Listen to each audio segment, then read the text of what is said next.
thing I figured out, the Lord, they won't make noise for you. We got to make noise for ourselves. And that's basically what it comes down to. We've got to create the situation that we're in. We can't expect anyone to create the situation for us. It's our responsibility. It's our duty.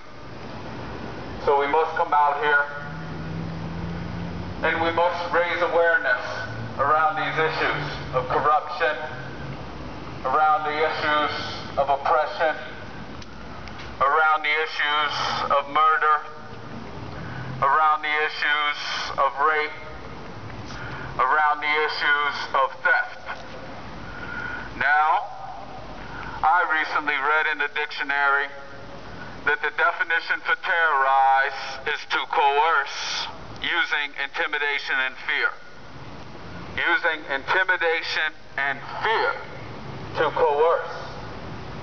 We know coerce means to persuade somebody to get a desired outcome. And that's what the police have been doing. They've been coercing us to get us to accept a corrupt rule of law. Implemented by corrupt means by corrupted individuals. Now, as a man of the Lord, I would refuse to follow that way, knowing that it affects those that are least among us, because in as much as my brother has suffered, so have I.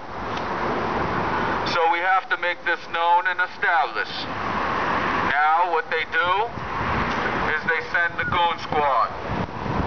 They send those creatures.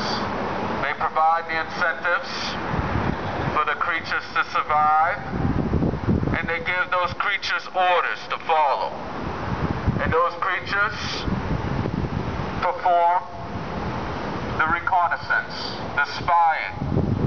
They perform the duties, and what they do is try to get you to say something that they disagree with, and they put you in jail because of it. But as I remembered, we do have the First Amendment that allows us freedom of expression. The same freedom of expression that I'm choosing to exercise today. And even if they said that the freedom of expression was no longer allowed, we would find a way to express ourselves. Yes, we would express ourselves through the Spirit, which is much more powerful than that of the mammon. You cannot serve two gods. You can only serve one God. You will love one and hate the other.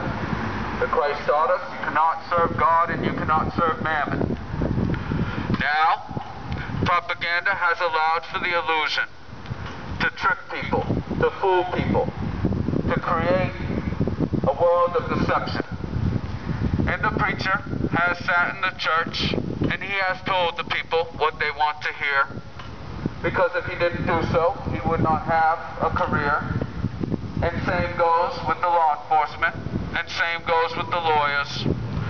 There is no real incentive to stop crime, because if there was no crime, they would not have a career. So let's just get that straight. So instead, they fight on this system of illusion and class and pretend that their superiority exists because they have done something right and others have done something wrong. But yet they choose not to teach their brothers and their sisters in the way.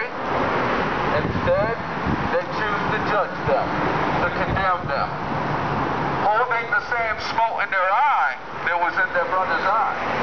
In other words, it's a system of hypocrisy. Now my wife, my beloved wife, who is loyal and who is faithful, and who has been sent to us from God himself, is holding this camera, recording this, and she herself was battered sexually by an officer of the law, Mr. Richard Rose, that works for this department. But they would not admit that, because then they would be held accountable.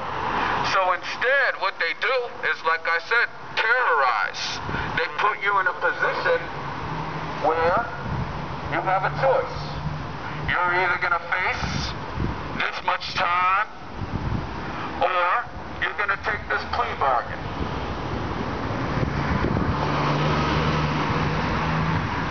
Speakerphone. And so, any competent person would take a plea bargain over facing 15 years in prison, over losing everything that they've worked for. Speakerphone now. Might have to go get it.